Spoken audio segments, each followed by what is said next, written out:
নমস্কার বন্ধুরা, আজ যে অপারেশন হয়ে আমি বাড়ি ফিরে এসেছি।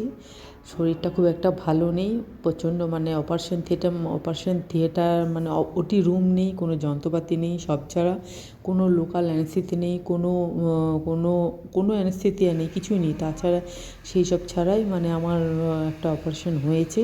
আবার সেকেন্ড আরেকটা মানে আরেকদিনও আমার হবে, মানে এতদিনে যিনি দীর্ঘ এত বছরে যেটা, তো সেটা তো সময় তো লাগবে। হঠাৎ করে তো আর একদিনে আমি সুস্থ হতে পারি না। তো জানি না আমি কী খারাপ কাজ করেছি, কার ক্ষতি করেছি, কার কী খারাপ করেছি যে এত কষ্ট দুঃখ মধ্যে দিয়ে আমি বেঁচে আছি। তো কিছু করার নেই, মানে আমি ইচ্ছা থাকলেও, আমি বললে না, ইচ্ছা থাকলেও উপায় নেই, মানে মৃত্যু চাইলেও মৃত্যু নেই আমার। কারণ আমাকে এইভাবেই বেঁচে থাকতে হবে, ভগবান আমাকে এইভাবেই বেঁচে থাকতে বলেছে।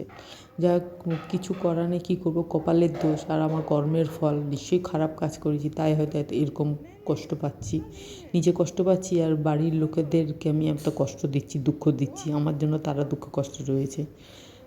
যাই হোক, আমার এর মধ্যে আরও কিছু কিছু ছোটো ছোটো ক্লিপ ছিল, যেগুলো আমি এখান থেকে ডিলিট করে দিয়েছি, বাদ দিয়ে দিয়েছি। কারণ এইগুলো নিজে আমি নিজে দেখে ভয় পাচ্ছি, তো আপনারা দেখে হয়তো আরও বেশি ভয় পেতে পারেন, তো এই জন্য আমি দিইনি, তার জন্য দুঃখিত।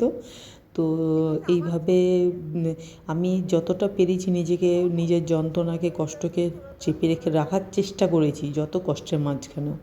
তো আমার লাস্টে এই জায়গাটা এইভাবে ব্যান্ডেজ করে আমি বাড়ি ফিরে এসেছি। আবার 2-4 দিন পর আমার আবার যেতে হবে। সবাই ভালো থাকবেন, ধন্যবাদ।